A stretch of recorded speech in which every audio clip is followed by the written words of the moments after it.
Hello everyone, thank you for listening to our talk. My name is Ling Xiaohuang from Nanjing University. The title is on optimal Coreset construction for Euclidean KZ clustering. This is a joint work with Jian Li and Xuan Wu from Tsinghua University. The data volume grows faster and faster in recent years, so it is expensive to perform computation on the entire dataset, which will cost large computation time, storage space, and communication cost. A powerful technique to handle these large datasets is called Coreset, which is a small summary S of the full dataset, such that we can use S to compute an objective which approximates that computed from the full dataset. Coreset have many applications, such as clustering, shape-fitting, matrix approximation, and so on. By definition of Coreset, it already have many benefits, like it can save the storage space, accelerate running time, and used for developing fast approximation algorithm, and also it can be used to design private preserving solutions. In this talk, we focus on Coreset construction for KZ clustering. The KZ clustering problem is to compute a subset C of k points, such that the sum of this power distance from each point P in the dataset big P to the center set C is minimized. This KZ clustering covers several important spatial cases like k-median, k-means, and k-center, and which is one of the most fundamental machine learning problems.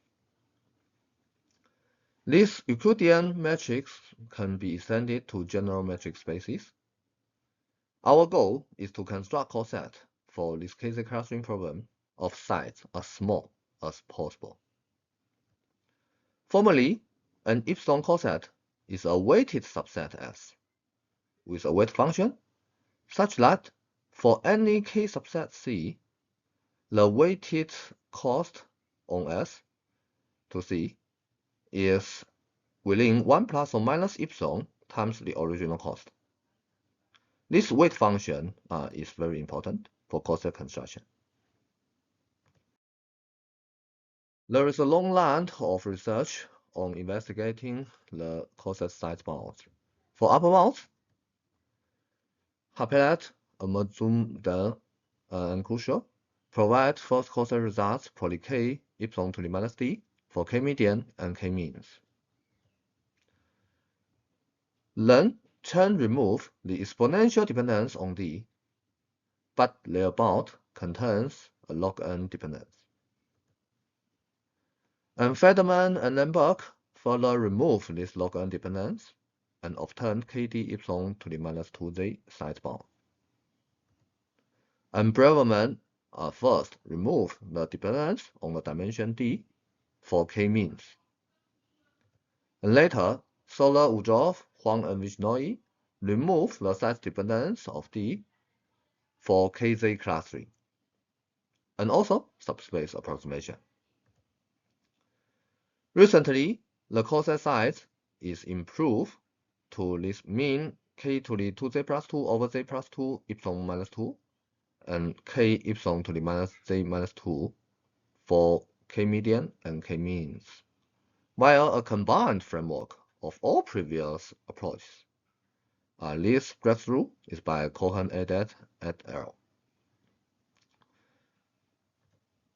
And for the lower bounds, Huang and Vishnoi provides about 2 to the omega zk, show that the exponential dependence on z is necessary. And Cohen and Edet provide a Coreset lower bound omega k epsilon minus 2. So we can see that this bound matches the dependence on k is linear, matches the second term in the upper bound, and the dependence on epsilon is quadratic, matches the first term of the upper bound.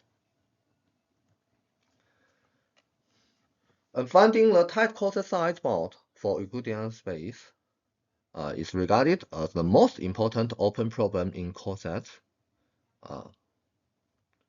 And previous conjecture is that k epsilon minus 2 bound should be the correct answer. However, this paper presents a new and optimal lower bound that refutes this conjecture. So this is the summary of our results. The yellow line and the red line is the prior upper bound and lower bound. And this green line and blue line are our new upper and lower bounds. You can see this part we achieved the optimal Coreset size. Our main theorem is that for not too small error epsilon equal to omega k to the minus 1 over z plus 2, we achieve the first optimal Coreset size, k epsilon minus z minus 2. This size contains an additional factor epsilon to the minus z compared to the prior lower bound, and also match the previous upper bound. Also, our bound can be extended to doubling matrix and show that when epsilon is not too small, and we achieve a near optimal Coreset size. Next, we will discuss about the previous lower bound, k epsilon minus 2, and also why people conjecture this bound is optimal. First, recall the construction of Cohen added for the Coreset lower bound. For simplicity, we only consider the k-means example where z equal to 2. The construction is simple. They only consider a unit basis set P, E1 to ED, where D equal to 2k epsilon minus 2. So is this example, all points are unit vectors on this unit ball. And by contradiction, we assume that there exists an epsilon Coreset S of size at most P over 2. Then, if we prove this S is not an all epsilon Coreset, we verify the Coreset lower bound omega k epsilon minus 2. And it is not hard to check that the total weight of this subset S must around approximate D.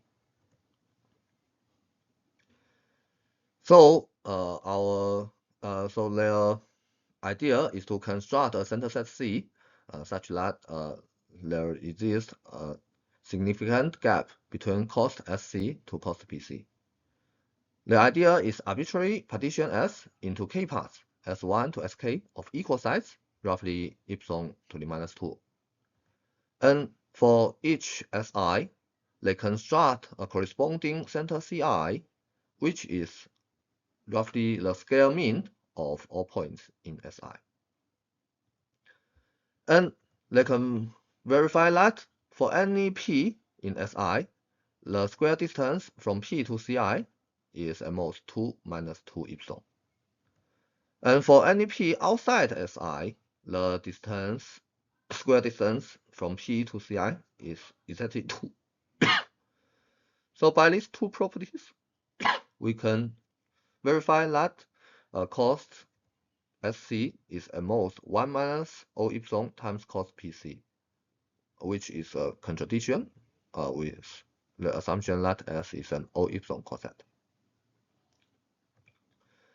They also show that k epsilon minus 2 is optimal for this one cluster instance, which can be achieved by uniform sampling. For general case, the current SOTA Coreset algorithm first computes an O1 approximate center set A star. And then they decompose the full dataset P into multiple rings R according to this A star. Each ring, all points in each ring have similar distance to their center AI star. Then they show that these rings can be partitioned into O tilde 1 groups G, where each group contains at most k rings of similar cost to their center AI star. They show that if there is a coset of size M for a group, then there exists a coset for dataset P of size O tilde M. Then the problem is reduced to construct coset for a group G. Previous conjecture is that M equal to k epsilon minus 2 is optimal, and then the coset size k epsilon minus 2 is optimal. Why?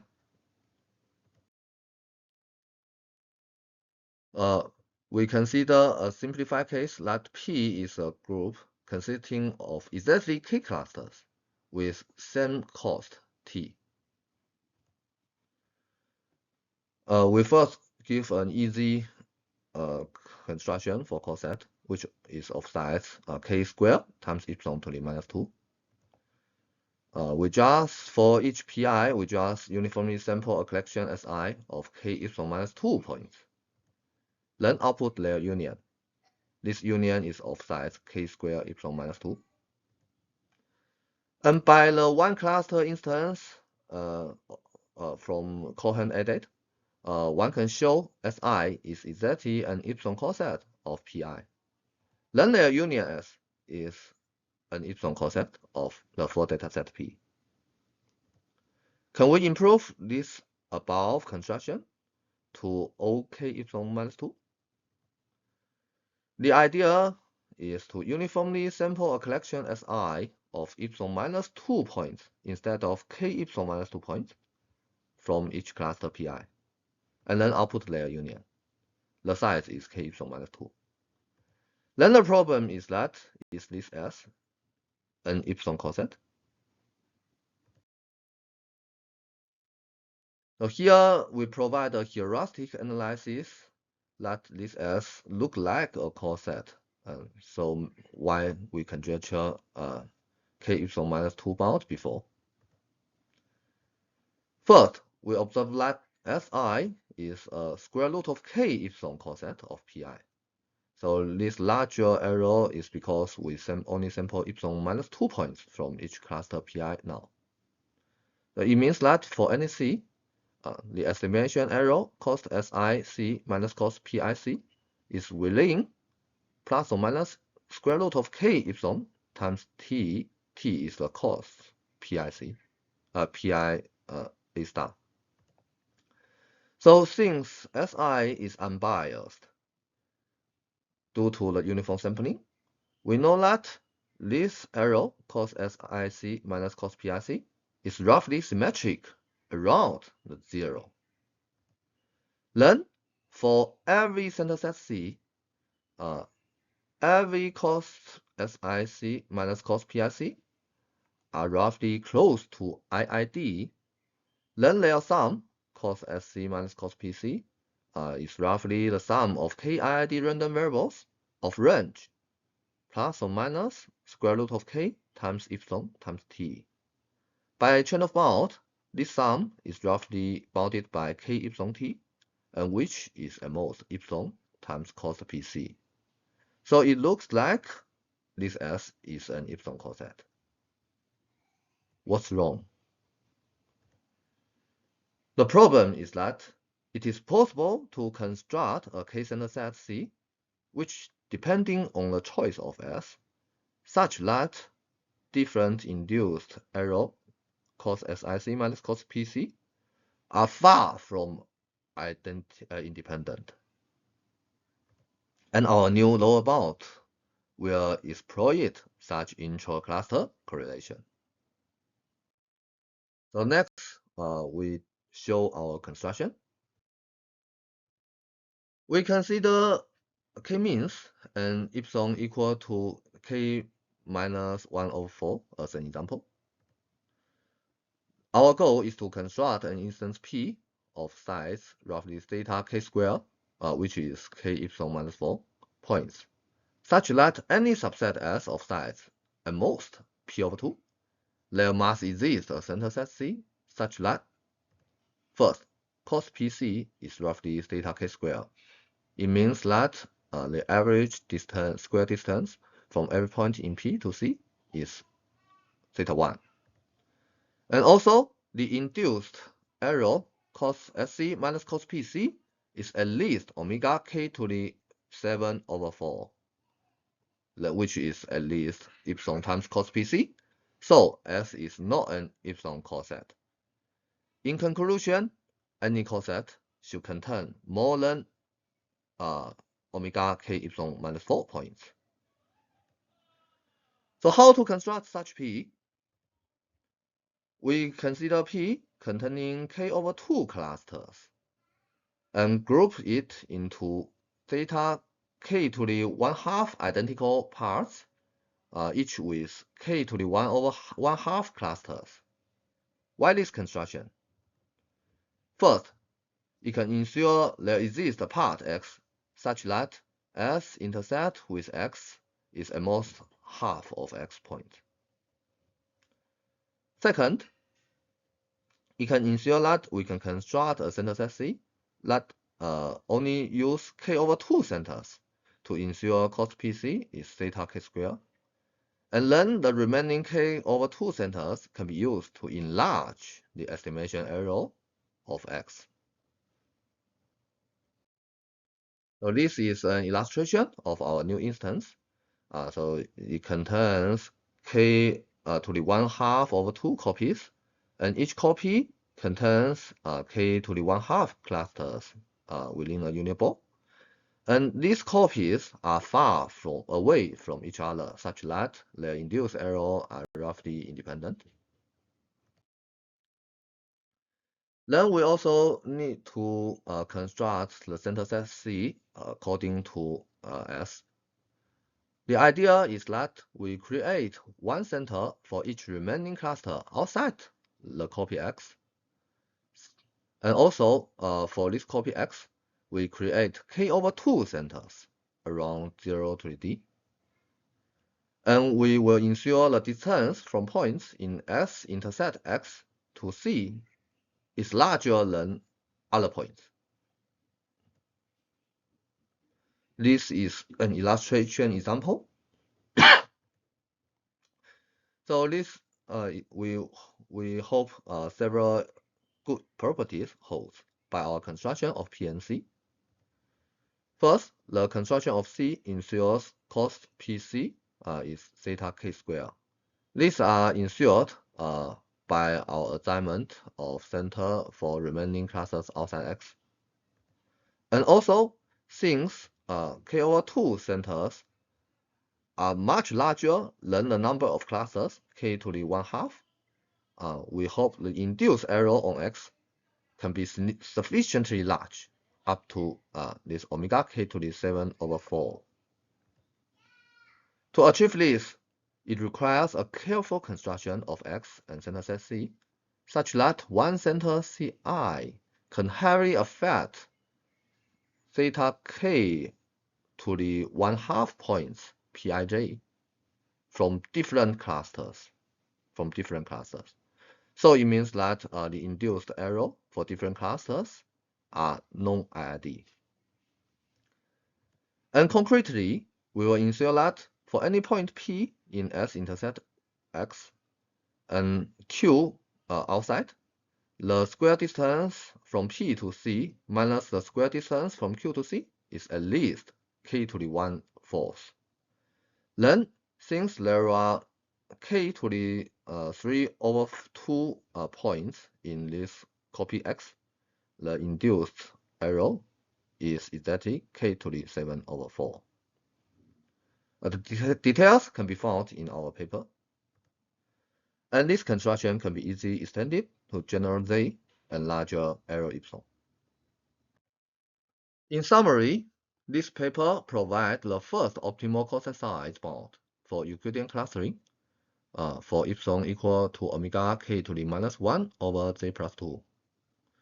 And our bound shows a separation between the clustering complexity of k equal to 1 and k larger than 1. This is because multiple centers can induce dependent errors for different clusters. Our paper also present an upper bound of k to the 2z plus 2 over z plus 2 epsilon minus 2. This extending the results in Cohen added for z equal to 1, 2 to general z. We can see that for small epsilon, the optimal Coreset size is still open. And interestingly, we find that current bounds indicate that when epsilon equal to k to the minus 1 over z plus 2, this is a breaking point of the curve of the optimal Coreset size. Then we conjecture is the current best upper bound is already optimal. This is unclear, but we believe this upper bound is difficult to improve. Thank you.